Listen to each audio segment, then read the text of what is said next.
And that now. And then I also wanted to let you all know that we have a colleague, Liz, on the line who's monitoring the chat. I think a handful of you guys know me already, but if you know me, you know that I hate using slides. Even though I'm in sales, I'd much prefer to sit down and just have a face-to-face conversation. But here we are with a webinar. And so to make it as engaging as possible, I heavily encourage you all to shoot a question in the chat. Liz has full authority to interrupt Jamie and I. We've been known to go long-winded. So Liz, please do interrupt us with some fun questions as they arise so we can make this as engaging as possible. So with that, Jamie, why don't we go ahead and get started? So today we're here to chat about Amazon's Carbon Credit Service and broadly Amazon Sustainability Exchange. As a brief introduction to kick us off, my name is Amanda Scott, and I lead customer engagement for our Amazon Sustainability Solutions, which includes our Carbon Credit Service. Jamie, I'm going to pass it over to you. Will you want to tell us a little bit about what you're up to and kind of your mandate in this space? Yeah, so I lead carbon neutralization at Amazon, and in short, what that means is I buy carbon credits for Amazon, including our credit service. But really, we're developing our long-term strategy for investing in climate mitigation outside of our value chain, setting our science-based quality bar for the credits that we purchase, and then operationalizing that strategy through offtake agreements. Wonderful, wonderful. Well, sit back, relax. I am going to do just a couple of slides as some context before I pass the baton to you. For the folks on the line, we're going to try to make this as much of a fireside chat as possible and encourage, like I said, questions. I saw a handful of folks just joined, so thank you all so much for joining. Please feel free to use the chat function to ask questions and interrupt us as we go through. We were just getting started. So before I dive into the exchange and the credit service, I wanted to take a moment just to highlight some of the sustainability objectives, goals, and our progress against these goals to set some context. We are incredibly proud of these goals. We have continued to be the largest corporate purchaser of renewable energy. We are drastically increasing our electric vehicle fleet. We have a water positive goal within AWS. And we have a number of goals that we're going to continue to march forward on. And the reason why this is important is as we've been working towards these goals, we realize that there's a lot of tools, resources, knowledge, and know-how that we've used to help us march against these. And wouldn't it be incredible if we democratized access to those tools, resources, playbooks, case studies for the pure reason of helping others, providing completely free access to those lessons learned so that other corporates out there could also take on lofty goals and feel like they weren't alone in achieving them. And so that's exactly why we built what is now known as the Amazon Sustainability Exchange.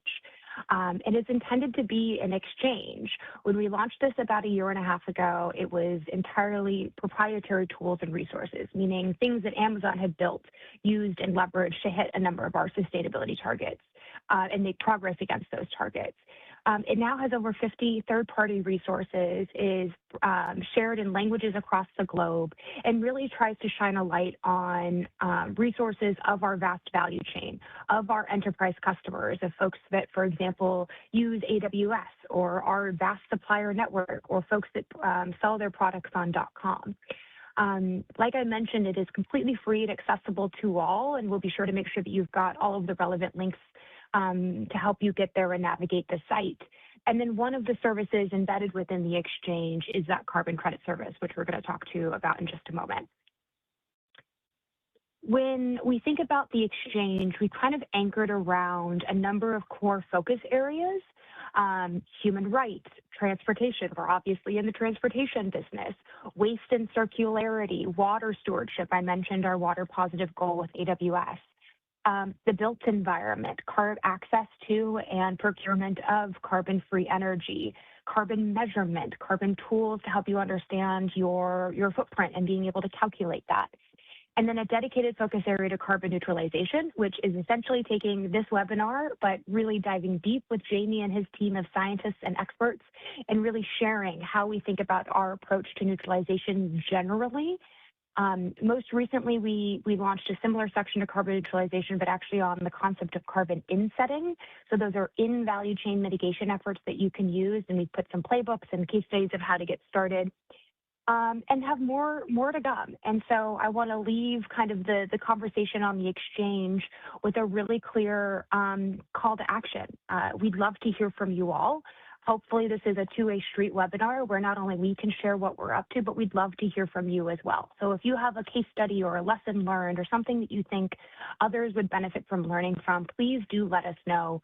We'd love to shine a light on the work, the great work of others.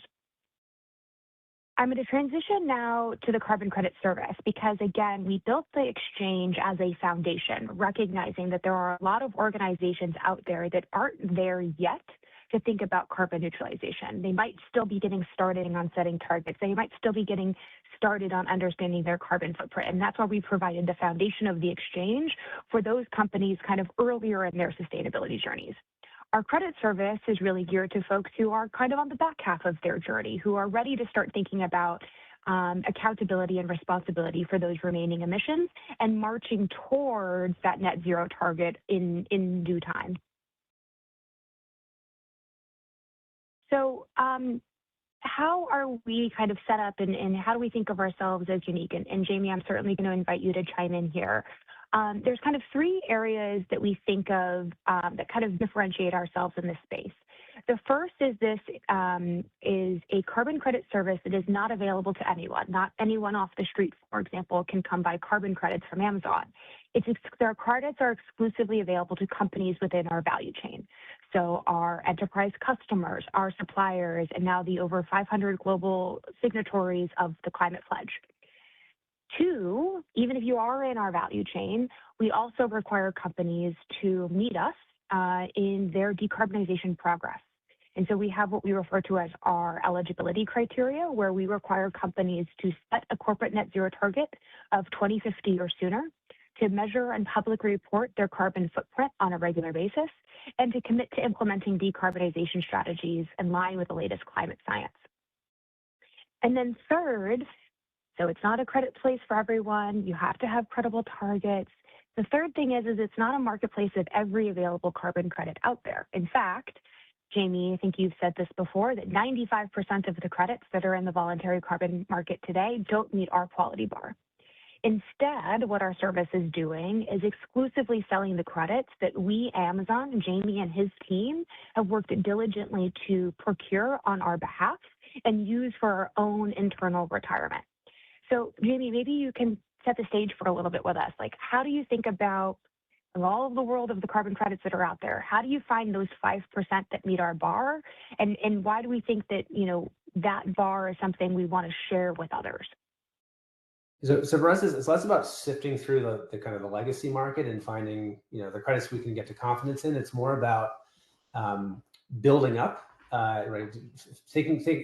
Prioritizing a few areas where we think we can have a real impact at scale and do it in a high integrity way. And starting with the science and designing, what are the right impact evaluation methodologies, what are the right carbon standards to be using for these kinds of investments, and then kind of using our scale and our kind of role as an anchor buyer in this space to help really build out supply in those areas, so that what's 5% today becomes 95% of market volume in the future. And we take a very focused approach. We decided that we won't do anything well if we try to do everything. And so we sort of have a mantra on the team: we're going to do fewer, bigger things. We're really going to focus in some places where we have high conviction and where we've done the science work up front to understand how we should be buying, what quality means in these segments. And happy to share more about where we're invested later on. Sure. Thank you. And so maybe this is a good segue into kind of like, how would this work for customers, and how do we democratize access to the great work that you've been working on for, what was it now, almost 5 years? Almost 6 years now since the founding. Yeah. So I've been working on this business for about 2 years, and when the opportunity came for us to think about this and building this business, I was quietly talking to a number of potential customers early in the process, and I learned that a lot of companies out there don't have a Jamie. They don't have a dedicated team to think diligently about this space. So their options are two things. They either can pay a third-party consultant to do this work for them and trust in that third party, or they can build that expertise in-house. Or actually, they have three options. They could do nothing. And we didn't like two of those options. And we thought that why can't we do everything we can to make it easy for other companies to essentially do what Amazon is doing in this space? And so we've worked diligently to do 1 through 5 here, where we are building the sound strategy of investing in a number of different credits and offering customers our portfolio of credits within those different segments that we're going to dig into here in a moment. We are also verifying the sources of these credits ourselves. While yes, all of our credits are third-party verified, Jamie and his team is doing a thorough, I think your word that you use is lobotomy, of the projects that come across our desk to make sure that not only they're meeting the third-party quality standards, but they're meeting our quality standards as well. And that dovetails into the due diligence. I think the fourth one is the big one, which is the procurement process. There's a lot that goes on behind the scenes of Jamie's work to bring these credible credits to market at scale, often requiring upfront offtake agreements that require a pretty significant upfront purchase. So if you're a company out there that needs a smaller volume of credits, but you want to buy the good stuff, it can be really challenging to get your hands on that good stuff because you aren't able to make those large upscale purchase agreements like a big buyer of Amazon. And so the purpose of our service, one of the purposes of our service, is to make it easier for you to get the same access to the same credits that we're investing in and buying high volumes of, but in a smaller quantity on an annual basis as you need them. And then fifth, we work with a number of trusted third parties, but as well provide monitoring and reporting. We actually retire the credits on your behalf, so you don't have to set up a registry account at an added cost to you. We provide thorough documentation of the projects and provide, hopefully, what we think of as kind of safety in numbers in knowing that if you're investing in these credits, you're not only investing alongside Amazon, but you're investing alongside other trusted members of our value chain and fellow customers that we'll talk about here in a moment.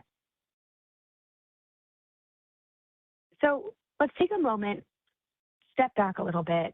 Why are we even thinking that we need to invest in carbon credits today? And what does the scientific climate community say about the leveraging of market-based mechanisms on our various approaches to net zero?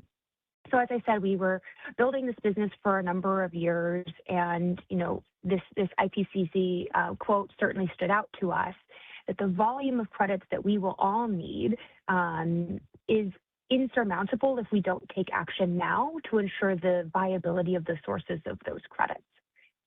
Furthermore, we were really intentional in bringing a number of thought leaders and client scientists and community along with us. I could preach this, but Jamie, you're the scientist of the group. I'd love to really hear from you. Color that you can add on, hearing from other experts in the space of the important work of contributing to climate finance now, and the need to be doing both deep decarbonization and contributing simultaneously, as opposed to waiting for one before the other. If you're remotely connected to the climate space, and I'm sure everyone on the line is, you don't need me to sort of preach about a sense of urgency in the climate space, but within our carbon neutralization investments, we're sort of intentionally focusing on the things that we think everything is urgent, everything needs to be done, but the things that are really most urgent. And so let me pull two out. One is forests, global forest cover. And this is a maybe underappreciated in kind of the broader climate world, but there's a common feature across the sort of multiple IPCC pathways that line up with the Paris Agreement targets, and that is global forest cover, which has been declining for a number of decades, stops declining in about 2030 and then begins to rebound. I think something like 2 to 5 million square kilometers over the course of the remainder of the century. And if we don't achieve that kind of inflection point in stabilizing global forest cover, nothing else in those IPCC pathways is fast enough, deep enough. All of the decarbonization that needs to happen across industry and transportation and buildings and so on in the energy sector All that needs to go faster to make up for in the forest sector. And at some point, those forests will hit a tipping point, and they're going to start to degrade on their own, even if we stop cutting them down. So we've got to kind of hold the line in the next, we're down to 5 years left based on that. So super, super, super urgent. We can't wait. That requires private finance. We can't wait, until we've completed our own decarbonization journeys to come in and hold the line there. I could say a similar story about super pollutants, but I'll hold my fire. Right. Yeah, I mean, obviously, we're grateful for the support that we've received from a number of our partners in this space, kind of reinforcing this message. And this is where, I try to have this conversation with customers all the time, which is, and I hear this frequently, so I'd be curious to hear from the group, and please feel free to let us know your questions. Is I constantly hear feedback that, sustainability directors or CSOs or climate directors, they're bought in. Like, they understand the impotence and why we need to take action now. But they often get pushback from the CFO or the COO or their broader stakeholders that, look, yes, we have a 2040 commitment or a 2050 net zero commitment, which means we will buy carbon credits in 2040 or in 2050 when we need them. I'm struggling to see the justification of why now. And that's a lofty question. And I'd say the one thing that I try to communicate is that it's not about buying enough credits for your organization today to reach net zero today. No one's suggesting that's what it is.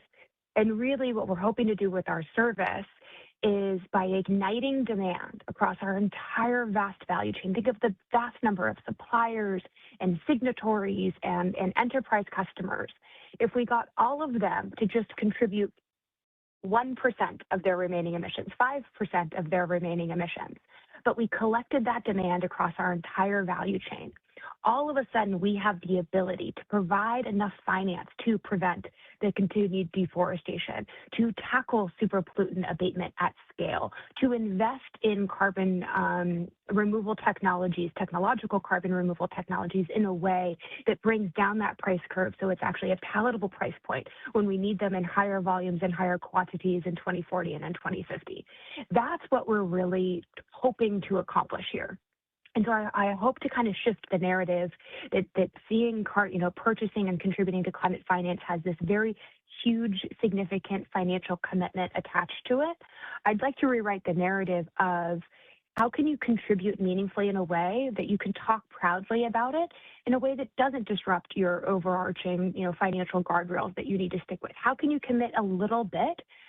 Because when that little bit gets added up against our vast value chain, collectively we can have systems change and really move the market in a way that we all believe it needs to go.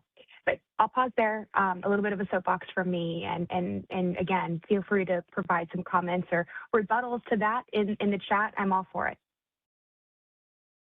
So while we wait for those rebuttals, why don't we talk about where we're investing? And I heard you got excited about super pollutants. So tackling super pollutants is one of our kind of core areas. We've got tackling super pollutants, and we've got forestry work, and we've got technological carbon removal. So let's start with the first one. Plain English, if you will. Super pollutants. Yeah. What are they? Why are they bad? Why are we tackling them? And kind of what's our approach to this space? So super pollutants are sort of a broad category of gases, non-CO2 gases, that are more potent greenhouse gases than CO2, but also degrade in the atmosphere on a timeline that's not centuries or millennia, but decades. And so what that means is that if you can meaningfully reduce emissions of these gases now, atmospheric concentrations will actually decline on a time scale that's meaningful for the people around you and your children, essentially, which is really critical in terms of avoiding near-term warming and avoiding some of those near-term potential tipping points in the climate cycle that really get us into trouble in terms of long-term warming. I think about half of all global warming that we feel today is attributable to super pollutants. So it's sort of an outsized part of the near-term problem. And it's one of the reasons why focusing on this now in the very near term is so important. Great. And so that's kind of the overview. So to just kind of like, I love a visual, right? Like tackling super pollutants, if we think of it as kind of an overarching segment. And then there are a number of projects or kind of subsegments within that category that address that. And one of them is destroying refrigerants. Do I have that right? Yeah, that's right. So there's a number of different kinds of refrigerants, but what we started with are the sort of the original really bad refrigerants that people got alarmed about, first because they were destroying the ozone layer, but turns out they're also incredibly powerful greenhouse gases. And thanks to the Montreal Protocol and the Kigali Amendment, the production of these gases is now banned globally, and you can't import these gases either. But unfortunately, there's a lot of these gases still in circulation across the world, and there is not legal requirement to destroy these gases. There's not public funding in most places to destroy these gases. It's not illegal to use these gases. And so there are businesses out there that, go around and collect these gases and clean them up and resell them. And then they get used in someone else's chiller or what have you. And eventually they leak either from that in-use equipment, it's a common thing, or that equipment gets put in a junkyard and the gases are still in there, and at some point those gases leak as well. So the intervention here is to get to those businesses that work with these gases and finance the destruction, taking them offline, sending them to specialized facilities. There's a few of them around the world that actually can destroy it, basically incinerate these gases. So they don't have a chance to get into the atmosphere. And so if I heard you correctly, there isn't a legal requirement for the destruction of the legacy equipment that is out there. And without the injection of climate finance, they would continue to emit. So that feels like a pretty solid case for clear additionality. I think that's really the virtue of this project type, other than just the general importance of tackling super pollutants that can achieve certain near-term cooling effect, is like it's pretty cut and dry. You collect canisters of these gases, you know exactly how much is in there. You know the global warming potential of those gases. You know you've destroyed it. Once you've destroyed it, you know exactly how much gas you've taken offline. There's a little bit of uncertainty around would these gases have leaked in a couple years or in 6 or 7 years, but kind of within a timeline that's relevant for the atmosphere, an atmospheric timeline. You have very high confidence that you're creating an additional climate impact. Right. And so these are the credits, part of the credits that we have available now and we'll have available for customers in 2026. And I think it's a great segue into kind of our next focus area that's coming online to us in 2026, which is around preventing and halting deforestation. And as we make that transition, I think both super pollutants and halting deforestation have that immediate near-term impact, must-do now mentality. And I think it's really well symbolic to how we kind of brought some of these credits to market within our marketplaces. We're starting with the credits that by buying them and engaging in these today, you have the immediate term impact for the climate, for broader objectives, while continuing giving us some time for some of our other projects, more permanent carbon removals to come online. So let's talk a little bit about reduced deforestation. And I feel like this is an area that, in theory, is easy for folks to grasp. Yes, we're just going to pay money to prevent forests from tearing down, but it's also an area that gets the biggest skepticism and concern of, well, how do I know that money's going in the right place? How do I know that somebody else isn't going to tear down? You know, if you give me money, how do I know that Jamie's land's not getting, like, there's a lot of concerns in this space. But we take what's called a jurisdictional-based approach. Again, plain English for me, what is that? Why does it matter? And how should we think about these credits versus kind of some other well-intended projects that try to tackle the same area? Well, first of all, the historical way of addressing deforestation in the carbon market has been a project-based approach and not a jurisdictional approach, where you show up to a piece of intact forest and you do good work with the local community to help divert from deforestation and protect that forest. And then you kind of have to make an assumption if you want to generate carbon credits. what would have happened to that parcel Mm-hmm. had we not shown up and done this work. And people are probably familiar with the kind of controversies around the assumptions used around, what would have been calamity, forest would have been leveled at some point, in the near term future. And so a lot of credit generation very, very quickly. And there's been challenges sort of substantiating those assumptions with more empirical based approaches to measurement. Jurisdictional approach is very different and has advantages both in terms of the quality of the credits that it generates, but it's also, in our view, it's a much higher quality solution. And I'll explain what that means. But in a jurisdictional approach, rather than a patchwork of individual projects comprised of intact forest, the quote unquote project area is an entire country, or in some cases a subnational jurisdiction that, the state of Pará is twice the size of France, for example. And we have an observable deforestation rate within that jurisdiction.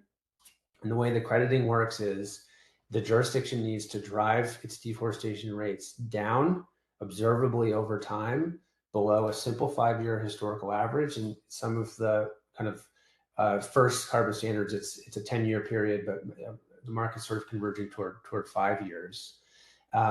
Put a significant portion of credits into a buffer reserve, and then every 5 years the baseline ratchets down until the jurisdiction reaches where it needs to be, which is zero deforestation. So that essentially eliminates the prospect of sort of gaming in setting your baseline. Yep. You have a fixed, conservative, right? And deforestation rates aren't coming down predominantly on their own. And if they do, it's sort of temporary and bounces back up and around. So it's on the whole across the tropics is a very conservative way to issue credits, and puts a lot of the onus on the jurisdiction to carry their weight. But I think more important for us here than the sort of technical validity of the accounting that feeds into the quality of the credit is the quality of the solution, right? When we started in this space, we said, well, look, the IPCC says we got to halt deforestation, and we want to be contributing at sort of the scale of the problem. I don't see an end game on deforestation with a patchwork of projects. Part of the solution can help protect special areas, but how do you stop deforestation? You need government policy, right? You need legal protections for the forest, recognition of indigenous rights, enforcement, better agriculture sector planning. All those things are public sector mechanisms.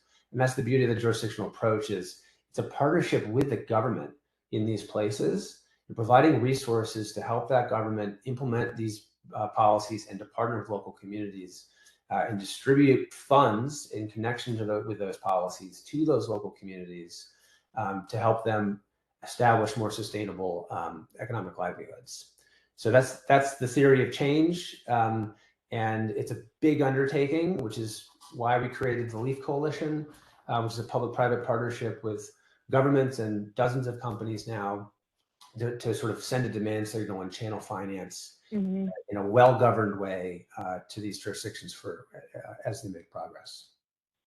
And so, and I think this says here, halting deforestation could reduce CO2 emissions by 4 billion metric tons per year.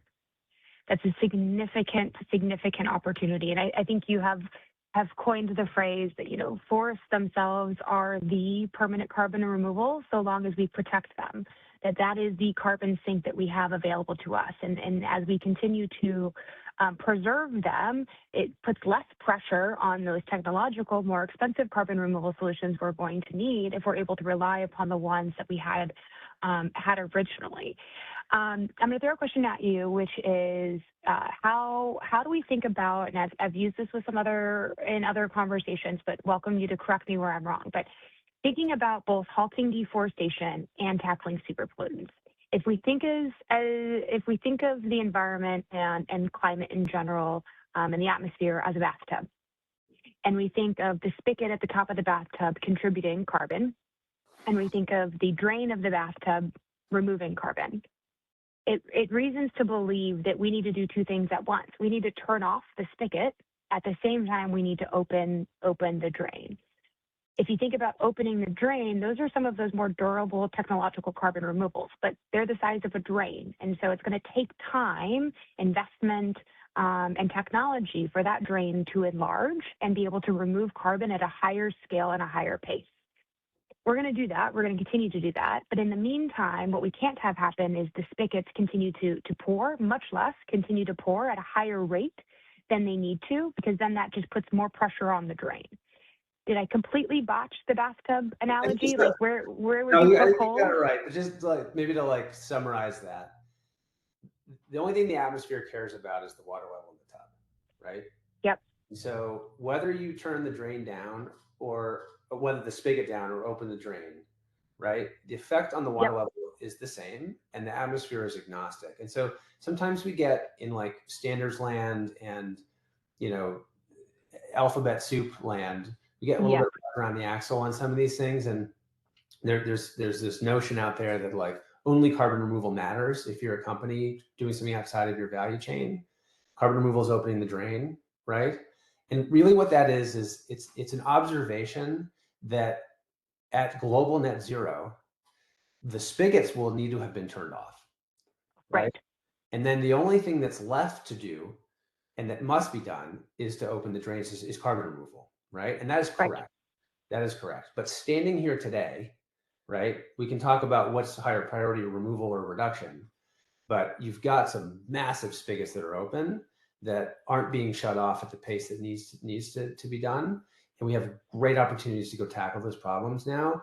And because the atmosphere is agnostic, we can make the same claim. We can have the same kind of result of, for having contributed to climate mitigation, whether we're reducing or removing.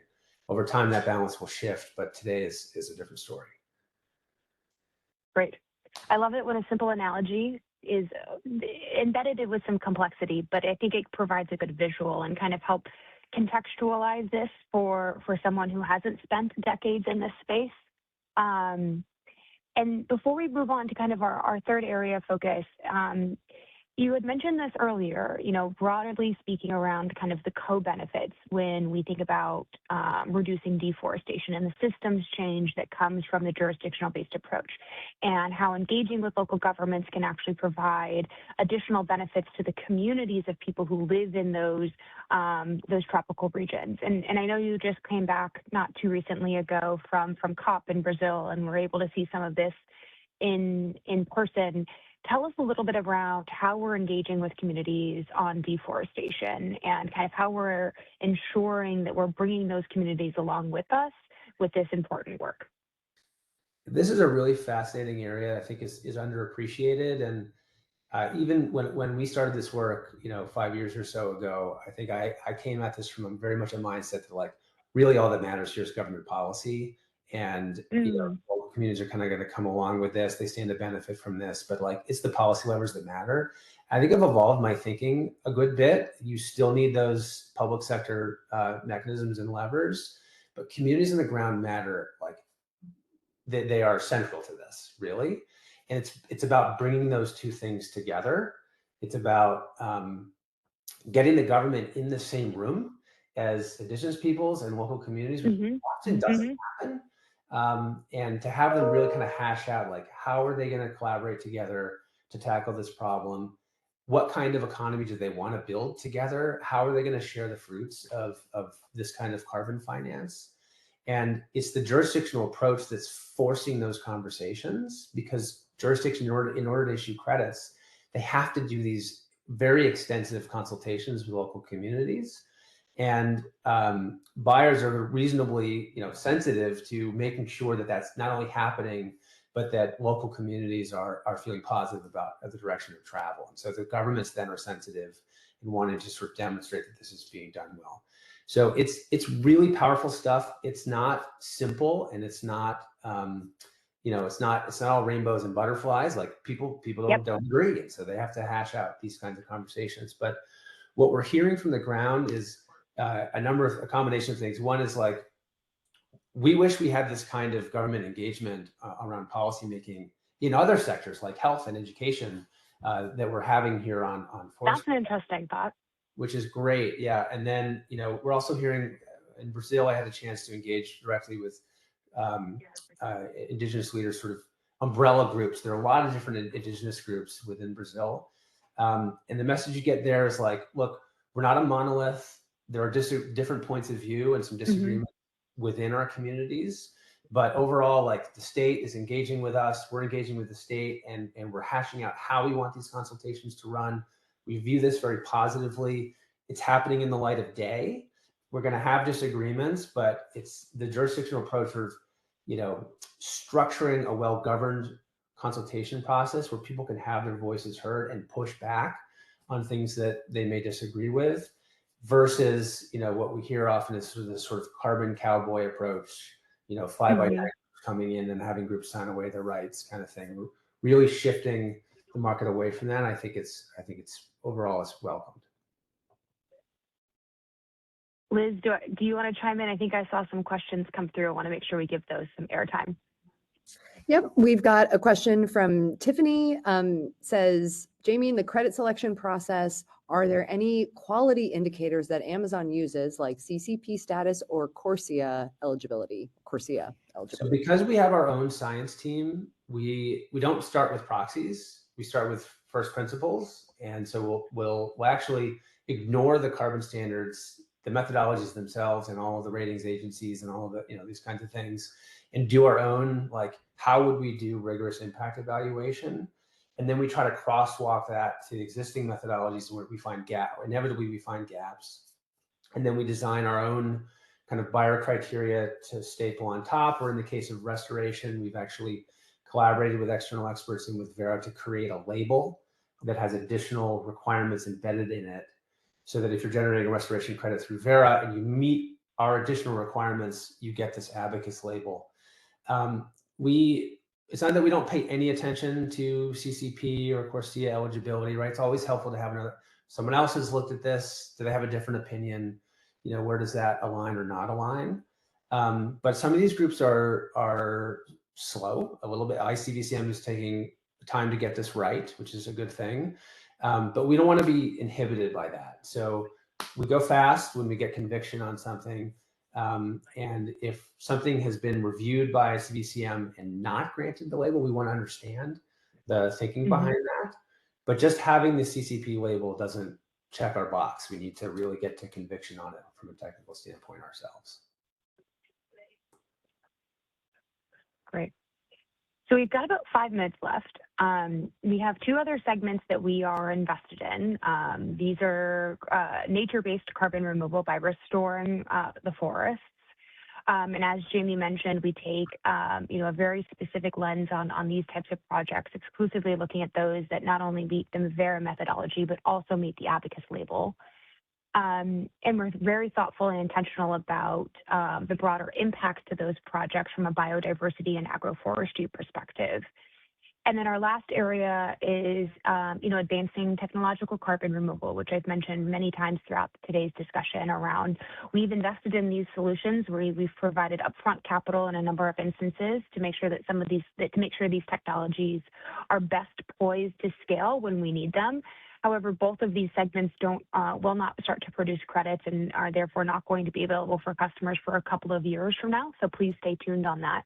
So in the interest of time, I'm going to conclude and shine a light on some of our customers. And again, Liz, please chime in if we have some questions. I want to make sure that we are safe in space there. Wait, actually, Amanda, can I just on those 2 segments, on the carbon removal segments, because I imagine there's good interest in those.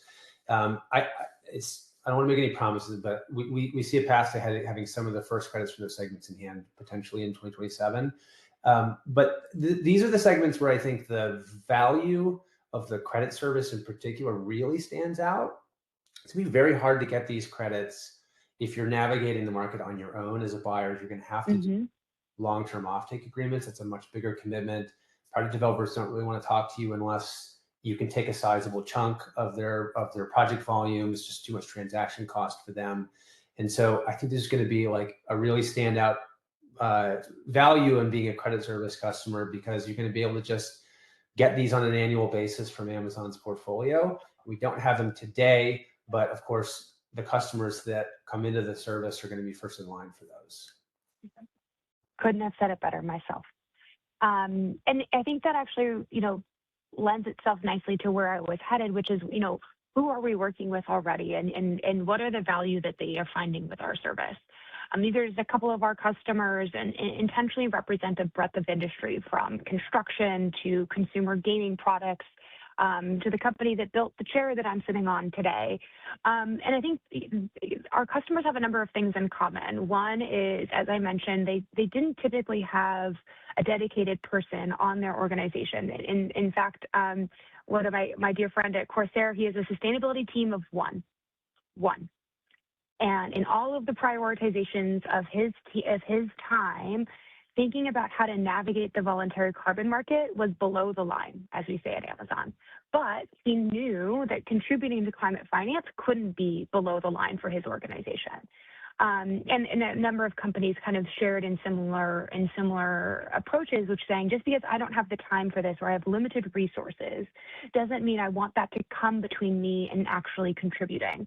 And seeing the value in our service is a way for all of that due diligence, all of the rigor that Jamie's team puts to applying to the credits that we purchase and make available to others, truly democratizing access to that service and offering the same credits that we are investing in ourselves, thereby providing some safety in numbers, if you will, that if, again, Amazon's putting their neck out on the line and saying these are high quality, we're investing in them, we're retiring these, and we are going to continue to do so, not backing down from our commitments, we hope that we can bring our customers along with us.